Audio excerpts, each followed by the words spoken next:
Bizim yazarlarımız burada hangi konuyu işlerlerse işlesinler, ta 1860'lardan başlayıp bilmem neredeyse günümüze kadar toplu halde bir edebiyat, bir aile karşıtı söylemle karşı karşıyayız biz.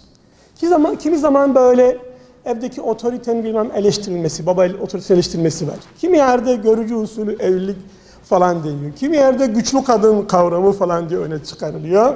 Kimi yerde bilmem evlenmemenin fazileti Ahmet Mithat'ta olduğu gibi şeyler öne çıkarılıyor ama şöyle toplu bir değerlendirmeye gittiğiniz zaman şunu anlıyorsunuz.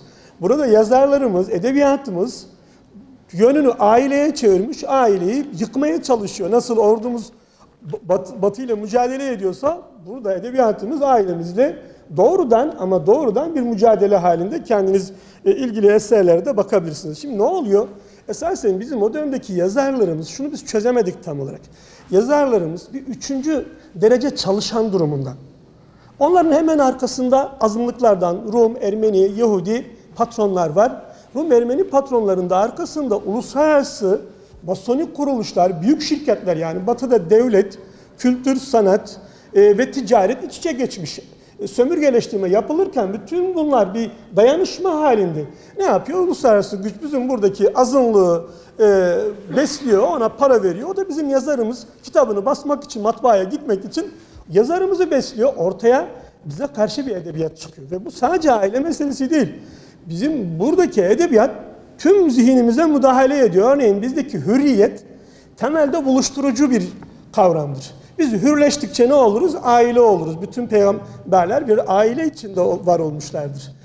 Sonra ne oluruz? Bir cemaat oluruz. Sonra devlet oluruz ve nizam-ı alem diye bir dünya oluruz.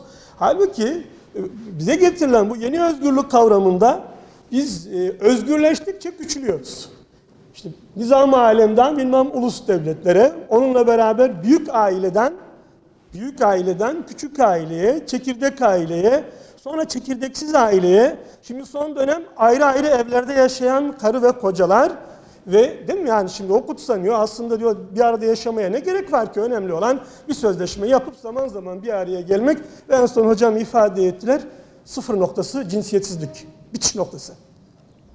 Soyun tamamen kesilmesi. Bunun bir kere örgütlü bir yapı olduğunu bizim çözmemiz lazım. Aileye karşı örgütlü bir mücadele var. Uluslararası bir mücadele var.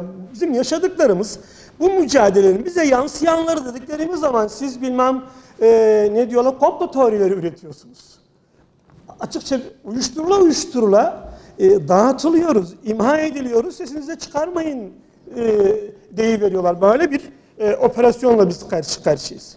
Şimdi bu bahsettiğimiz söylemden sonra 1926'da malum bir medeni kanun getirildi. İsviçre kanunu olduğu gibi Türkçe'ye çevrildi. Hoca burada ifade etti. Hiçbir değişiklik falan yapılmadan. Düşünce yok. Bize uyuyor mu?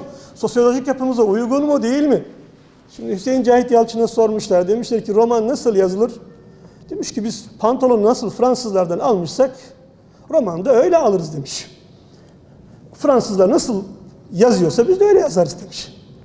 Sonraki dönemde Bülent Ecevit'e sorulan bir soru vardı. Diyorlardı ki Sayın Başbakan, Afganistan'a asker gönderme konusunda siz ikna oldunuz mu? Bülent Ecevit hiç tereddütsüz müttefiklerimiz ikna olmuşsa biz de ikna olmuşuzdur demişti. Şimdi bu bir düşüncesizlik hali, ama düşüncesizlik üstadlarım burada, sizler buradasınız. Düşünce iradedir ve insan iradeyle hürdür. İradenin olmadığı yerde kölelik vardır, öyle değil mi? Köleliğin olduğu yerde tükeniş vardır, yok oluş vardır. Burada aileyi hedefleyen yapıyla bizi tüketen yapı arasında bir paralellikle dikkat çekmek istiyorum. Bizi tüketmeye, bizi yok etmeye dönük bir çalışma. Şimdi medeni yasa bizde çıkarılırken dikkat edin. Örneğin Yunanistan Müslümanları toplumsal olarak var olmak istiyorlardı. Bunun için siyasi güçlerini kaybettiler. Ama dediler ki medeni kanunda biz Müslüman kalalım. Öyle değil mi? Hala Yunanistan'da bir medeni kanun var. Müslümanların medeni kanunu, müftülüklere gidip sorunları Müslümanlar çözebiliyorlar. Niye? Çünkü devlet gitmişti ama bari toplum kalsın diyorlardı. Şimdi bizde devlet kaldı ama medeni yasa bile kalmadı. Bizi koruyacak, o Müslüman toplumu koruyacak ama çekirdek yapı dahi kalmadı. Buna rağmen şanslıydık. Neden şanslıydık diyeceğim. Çünkü neticede medeni yasa Avrupa'yı bir yasaydı ve Avrupa'yı yasalar o dönemde modernizm ve Hristiyanlık senteziydi. Dolayısıyla hiç olmazsa aileyi az çok koruyordu. Tümden aileyi medeni yasa yok etmiyordu. 1926'ın medeni yasası tümden yok etmiyordu, tüketmiyordu. Şimdi Avrupa Birliği sürecine biz girdik. Yepyeni bir dalgayla karşılaştık, yeni yasalarla karşılaştık. İşte hocalarımın bahsettiği bir dizi yasa. Aslında kadını merkeze almış gibi gösteriyor. O neoliberal mantık içerisinde bu azınlıkların müttefik edilmesi gibi, tahakküm altındaki grupların müttefik edilmesi gibi değişik bilmem sayıklarla kadını özgürleştirme iddiasıyla ortaya çıkıyor. Fakat bakıyorsunuz ki orta aile diye bir şey kalmıyor. İşte, diyorum ya şimdi genç kızlar ya dünyanın en iyi işini yapmışlar, evlenmişler ya. Çocuk sahibi olmuşlar. Bilmem ben görmedim ama Avrupa'da diyorlar ki insanlar evlensinler diye para veriyor devlet onlara. Bizimki evlenmiş, biz kocasını hapse atıyoruz. Ve gencecik bir kızı ortalıkta bırakıyoruz. Boşanmayı teşvik ediyorsun. Ha ne olmuştu? Oluşan şuydu. Avrupa'daki modernizm yani o Hristiyanlık ve modernizm sentezi yerini gittikçe Marksist feminist bir senteze bıraktı. Bu Marksist feminist sentez aileyi tanımıyor. Aileyi bir sömürü alanı olarak görüyor. Bir tahakküm, bir insanların tahakküm altına alındığı, baskı altına alındığı bir ortam olarak tasavvur ediyor. Dolayısıyla yasalar o feminist, Marksist yapıyla şekilleniyor. Bunun için ya çıkarılan her yasa aileyi güçlendirmek yerine gün be gün aileyi zayıflatıyor tabii olarak. Yani şimdi bu Marksist feminist bir zihniyetle ortaya çıkıyorsa, Marksist feminizmde de şey yoksa, aile kavramı yoksa düşünce pratiğe yansıyacaktır. Yanlış mı düşünüyorum? Ortada böyle bir manzara var. Şimdi biz de kalkıyoruz Avrupa Birliği ile uyum yasaları adı altında yine Hüseyin Cahit Yalçın'ın roman hikayesi, Bülent Ecevit'in Afganistan'a asker gönderme misali. Ya arkadaş bu yasa bu 62-84 denen şey ben okuyunca ben uzun yıllar öğretmenlik yaptım. Ödüm koptu doğrusu. Ya bu nasıl bir şey? Yani hiç düşünmedik mi? Demedik mi ya? Biz bir toplum değil miyiz? Bizim kendimize ait bir dünyamız yok mu? Bu bize uyuyor mu? Uyumuyor mu? Bize ne getirecek? Bizden ne götürecek? Efendim Avrupa ne der diye kulağımızı oraya vermişiz. Düşünce hakkımızı iptal etmişiz. İrademizi ortadan kaldırmışız. Siz ne yapıyorsanız siz imam, biz peşin. Hani biz imam ümmettik. Hani önde biz olacaktık. Şimdi geldiğimiz noktada biz yani bütün bu meseleler önemli. Ya başta o önce mağdureler olmak üzere, bu cezaevlerine atılan zavallı insanlar olmak üzere. Meşru bir işi yaptığından dolayı, bir hakkı kullandığından dolayı haşa sadece sen meşru bir iş yapmadın diyor. Aynı zamanda onu en ağır, en çirkin bir fiiliyatla itham ediyor öyle değil mi? En çirkin, ifade bile etmek istemiyorum. En çirkin bir fiiliyatla itham ediyor ya. Bizim meseleyi biraz köklü alalım. Ya hiç olmazsa tamam bu dünya uluslararası sistem, yerel sistem, küresel yapı, neoliberal yapı ama hiç olmazsa medeni yasamızın bizim genel değerlerimize uyması gerekmiyor mu? Neden biz medeni yasanın değerlerimiz doğrultusunda değiştirilmesi için bir talepte bulunmuyoruz? Bakın biz hiçbir talepte bulunmayınca onlar her gün yeni bir şeyle geliyorlar. Sürekli üzerimize geliyor. Bir sıfır noktası, cinsiyetsizlik denen aslında sıfır noktası, tükeniş noktasına kadar getirdiler. Biz neden hep savunmada olacağımıza, arkadaş bu yasayı biz istemiyoruz. Bu medeni yasa değişmeli artık. Bakın Yunanistan Müslümanı toplum olarak kendini korumak için medeni yasanın kalıcı olmasını istediler. Biz de toplum olarak en azından var olmak istiyoruz bu küresel dünyada. Madem var olmak istiyoruz, en azından medeni yasamız bizim toplumsal değerlerimize uyum içerisinde olmalı. Ve burada İslami hususlar konusunda net bir tavır ortaya koymalıyız. Evlilik mükemmelliğe gidiştir arkadaşlar, çatışmaya gidiş değil. Sayısal zekasıyla duygusal zekası gelişmiş olanların nikahla beraber oluşan birlikteliği mükemmelliğe gidiştir. Toplumsal cinsiyet eşitliği bunu ortadan bölüyor ve rakip düşman hale getiriyor. Sadece rakip değil, düşman hale getiren bir kavram olarak karşımıza çıkıyor. Peki cinsiyet özgürlüğünde neler var?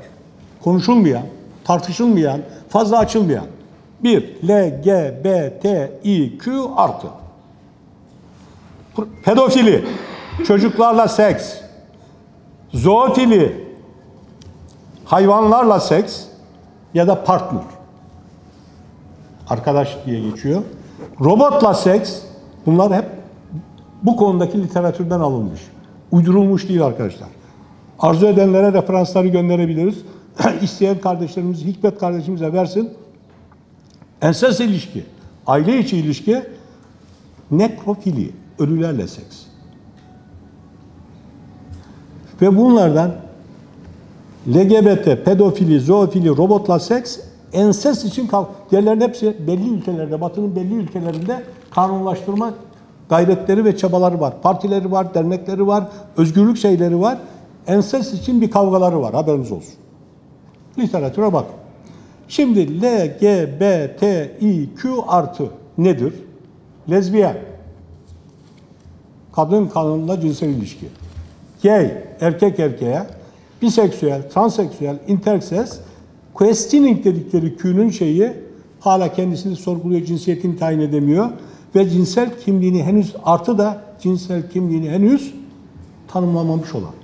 Yarın o bir gün buraya neler ekleneceğini bilmiyoruz. Onun için burada bir noktanın da altını çizeceğim arkadaşlar. Birçok kardeşimiz bunu ifade etti. Arkadaşlar hep siyaseti eleştiriyoruz. Siyasetin hatası, eksikliği, kusuru %45.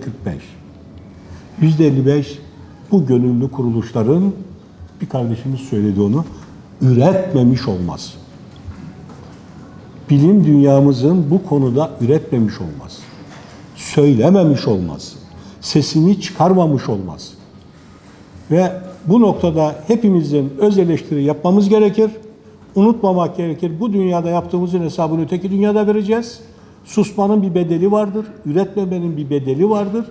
Ve burada gene kendisini rahmetle anacağım Sabahattin Zaim Hoca. 2003 yılında bize bir konferans verdi. Ve çok önemli bir ders verdi bize. Arkadaşlar dedi, gençler dedi, siyaset üretim yeri değil. Siyaset tüketim yeridir.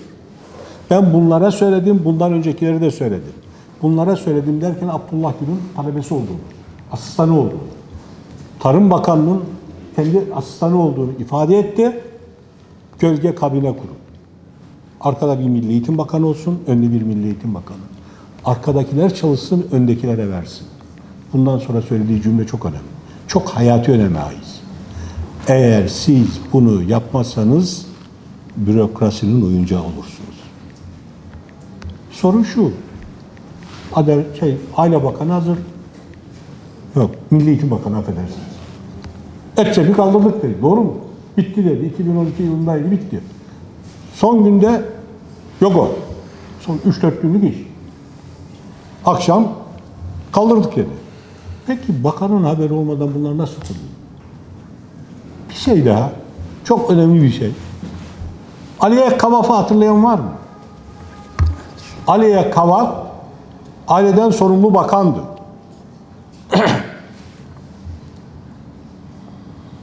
Eşcinsellik hastalıktır dedi. Makamını bastılar. Çağdaş Yaşamı Destekleme Derneği gibi bir sürü dernekler makamını bastılar. Avrupa'da aile bakanlıkları ile ilgili genel bir toplantı oluyor.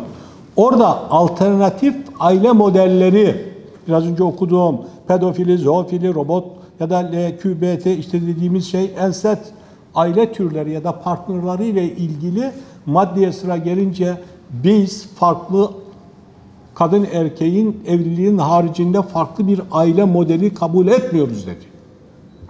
Ne oldu? Bakanlığı bırakın, milletvekili bile olamadı. Peki bunu yaptıran güç kim? Türkiye'nin kılcal damarlarında hangi güç var? Ya da küresel güçlerin Türkiye üzerindeki baskıları neler? Ya da ikili anlaşmalar denilen anlaşmalar neler? Çetin Yetkin'in Türkiye ve Amerika, Türkiye'deki darbeler ve Amerika kitabına lütfen bir bakın. Süleyman Demirel'in ifadesi. Ben bir iş yapacağım diyor. Amerikalılar diyor ki hop yapamazsınız. Niye? Aramızda ikili ilişkiler var. Bütün devlet kurumlarına soruyoruz. Bu ikili anlaşmanın ne olduğunu kimse bize söylemiyor. Amerikan Büyükelçiliğine soruyorlar, bizde böyle bir anlaşma yok. Biz size gönderelim diyor. Arkadaşlar lütfen şu cümleye dikkat edin.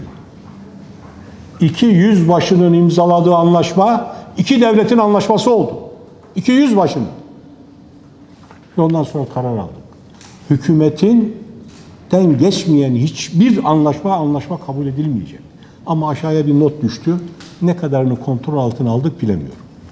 Cinsiyet ve toplumsal cinsiyet eşitliğine ilişkin kavramsal analiz bu bahsettiğim çerçevede ele alınması lazım. Kültür ve medeniyet kodlarımız göz önüne alınarak. İki, toplumsal cinsiyeti belirleyen ayrımcı faktörler dedikleri şeyin gene kendi kültür medeniyet kodlarımıza göre analiz edilmesi lazım. Bizim Lüt kavminin helakına sebebiyet veren eşcinselliği 6284 sayılı yasa 2011 İstanbul Sözleşmesi nasıl güvence altına alıyor ve niye biz bu konuda daha gür ses çıkaramıyoruz? Kendi öz eleştirimizi yapmamız lazım. Toplumsal cinsiyet rolleri diye bize ifade edilenleri göz önüne almamız lazım ama çok ciddi bir tuzak var arkadaşlar. Nerede? Gençlerimizin, genç kızlarımızın özellikle hoşuna giden şey şu. Bayanlarımızın da hoşuna giden şu. Toplumsal cinsiyet eşitliği kriterleri. 4 tane kriter var. Mecliste milletvekili olarak erkeklerle aynı sayıda temsil edilmek. Belediyelerde, iş dünyasında ve iş kadını olarak 4 kriter söylüyorlar. Arkadaşlar aile yok. Aile yok. Nesil yok. Hani kriterlerden bunların sağlanması.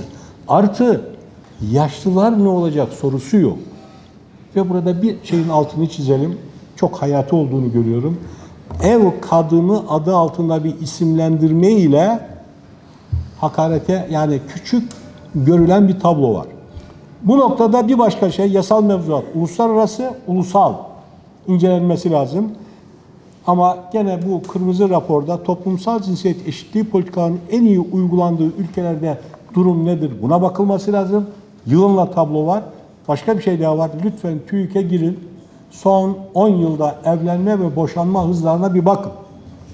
Evlenme ve boşanma hızlarına bir bakın. Ve neden sorusunu sorun. Artı bir nüfus planlaması küresel bir projedir. Ve bu projenin sahibi de Siyonizm'dir arkadaşlar.